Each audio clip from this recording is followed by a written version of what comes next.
कथावाचक का बयान, जिस बयान ने सामाजिक सौहार्द को बिगाड़ने का काम भी किया। गिरफ्तारी हो गई है लेकिन लोगों में आक्रोश कम नहीं हुआ अभी। महाराज जी, देखिए, पहली बात तो ये है कि देश में जितने भी कथावाचक हैं वो सब संपूर्ण समाज को साथ लेकर चलने का काम करते हैं। उन सब की एक बड़ी जिम्मेदारी है कि वो सभी समाज के लोगों को, यहाँ तक कि हम लोगों का जो ऑरा है वो केवल हिंदुस्तान तक नहीं है, संपूर्ण विश्व के ऊपर हम लोगों की निगाहें रहती हैं और संपूर्ण वसुधैव कुटुंबकम का भाव लेकर के चलने वाले हम लोग हैं।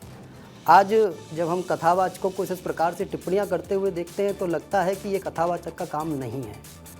ये एक मतलब व्यासपीठों से, राजनीतिक मंचों से बयानबाजी करना एक तरीके से कथावाचक का जो काम है, कथावाचक को वही करना चाहिए। हमारा काम समाज को सही दिशा में ले जाने का है, ना कि समाज में कोई भी वैसा बयानबाजी करना जिससे कि समाज का सौहार्द बिगड़े, समाज में आक्रोश उत्पन्न हो। हम लोग तो शांति देने वाले लोग हैं, हम लोग तो समाज को दिशा देने वाले लोग हैं। हमारा काम समाज को अच्छी दिशा की ओर ले जाना है, ना कि इस तरीके की बयानबाजी करना। लेकिन कुछ कथावाचक ऐसे बयान दे देते हैं। गौरीशंकर श्रीवास जी, मैं आपके पास आऊंगी क्योंकि देखिए इस बयान के बाद छत्तीसगढ़ का राजनीतिक पारा भी हाई हुआ। अगर हम बात करेंगे सतनाम समाज की तो उन्होंने भी आपत्ति दर्ज की। चलिए, गिरफ्तारी तो हो गई है, लेकिन आप कैसे देखते हैं इसको? क्योंकि आज ये पहली बार नहीं हुआ है जब किसी कथावाचक ने ऐसे अनर्गल या अमर्यादित बयान दिया हो।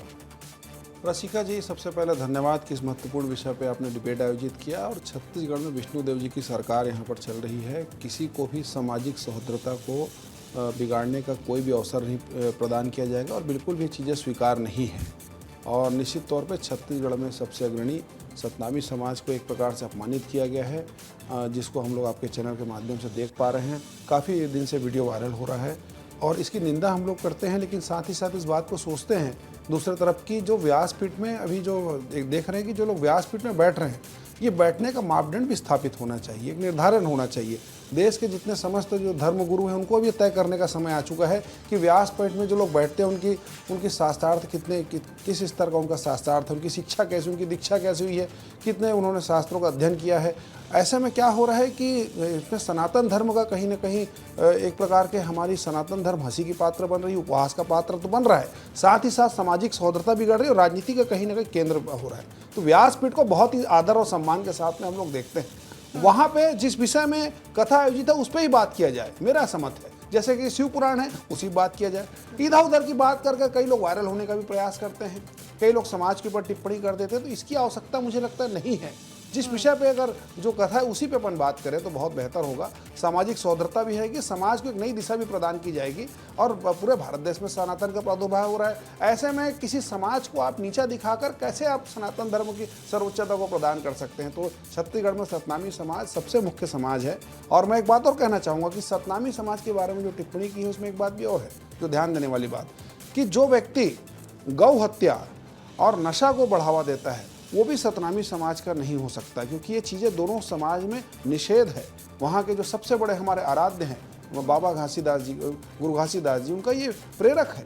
तो जो लोग इस काम में लगे भी होंगे, गाहे बगाहे कुछ लोग हो सकते हैं, ऐसे हर समाज में हर प्रकार के लोग लगे रहते हैं, तो कहीं ना कहीं वो भी सतनामी समाज का हिस्सा नहीं हो सकते हैं, जो लोग कहीं ना कहीं अंग रहे होंगे। लेकिन जिस बात को गुरु जी ने उस व्यासपीठ से कहा है वो भी पूरी तरह उचित है। दोनों चीज़ों को हमको सोचना पड़ेगा, लेकिन एक किसी घटना को लेकर, किसी एक व्यक्ति को लेकर पूरे समाज को हम कटघरे में नहीं खड़ा कर सकते हैं। वो भी अब जब सतनामी समाज, सबसे बड़ी बात गौरीशंकर जी ये हो जाती है कि आप कथावाचक हैं, आप धर्म गुरु हैं, तो आप वो बात करिए। आप ये तमाम बातें करते ही क्यों है? क्योंकि ऐसे पहली बार नहीं देखा गया है। गौरीशंकर जी, मैं आपके पास लौटूंगी। मृगेंद्र पांडे जी का रुख करती हूँ। मृगेंद्र पांडे जी, जैसा कि गौरीशंकर श्रीवास जी ने भी एक शब्द का इस्तेमाल किया और वो अक्सर देखा भी जा रहा है कि आजकल कथावाचक सोशल मीडिया इन्फ्लुएंसर का भी काम कर रहा है। कहीं ये वायरल होने का भूत तो नहीं होता है जो कथावाचक को इन शब्दों का इस्तेमाल करना पड़ता है, क्योंकि सोशल मीडिया में तो यही सब चलता है। आपने बहुत सही सवाल कहा और वास्तविकता यही है, जो धर्म की पढ़ाई किए बिना, धर्म को समझे बिना, धर्म को जाने बिना, किसी अच्छे गुरु से दीक्षा लेने के बाद भी धर्म गुरु का काम करते हैं, जो कथावाचक बन जाते हैं। आज बहुत सामान्य हो जाता है कथावाचक लिखना। सबसे आसान काम है कि कथावाचक लिख दिए और धर्म के बारे में लगातार कुछ भी अनर्गल बातें करते रहें। ये बहुत गलत परंपरा है। अभी छत्तीसगढ़ ही नहीं, देश के अलग अलग हिस्सों में हमने देखा, उत्तर प्रदेश में बड़े बड़े ऐसे कथावाचक थे जिनकी बाद में गिरफ्तारियां हुई। उनको लेकर उन लोगों ने अवैध तरीके से एक एम्पायर खड़ा किया, उस पर अवैध गतिविधियां संचालित करते थे। तो ये कथावाचक जो है उसके लिए महाराज जी ने भी अभी कहा हमारी डिबेट में कि कथावाचक के लिए पैमाना होना चाहिए। व्यासपीठ पर कौन बैठ रहा है उसका एक पैमाना होना चाहिए। ऐसा नहीं है कोई भी आदमी आए और कल के दिन कहे मैं तो कथावाचक हूँ और किसी समाज के बारे में टिप्पणी करे, कहीं अवैध तरीके से ज़मीन कब्जा करे, कहीं आश्रम बनाने के नाम पर अवैध वसूली करे। इस तरह की जो हरकतें हो रही हैं वो सनातन को सीधे सीधे ठेस पहुंचाती हैं, सनातन धर्म को चोट पहुंचाती हैं और उन लाखों लोगों को चोट पहुंचाती है जो उनको मानते हैं। आप देखिए कथावाचक को मानने वाले, कथा सुनने वाले हजारों लोग पहुंचते हैं, चाहे छोटी सी जगह पे कथा हो, क्योंकि भारत में धर्म के प्रति बहुत जागरूकता है और पिछले दिनों हमने देखा कि जागरूकता और बढ़ी है।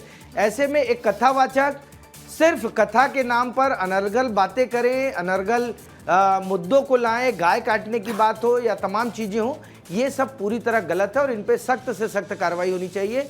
इसके साथ ही जो और लोग हैं, इस तरह के और कथावाचक हैं, उनको भी चिन्हांकित करना चाहिए, क्योंकि ये समाज का काम है।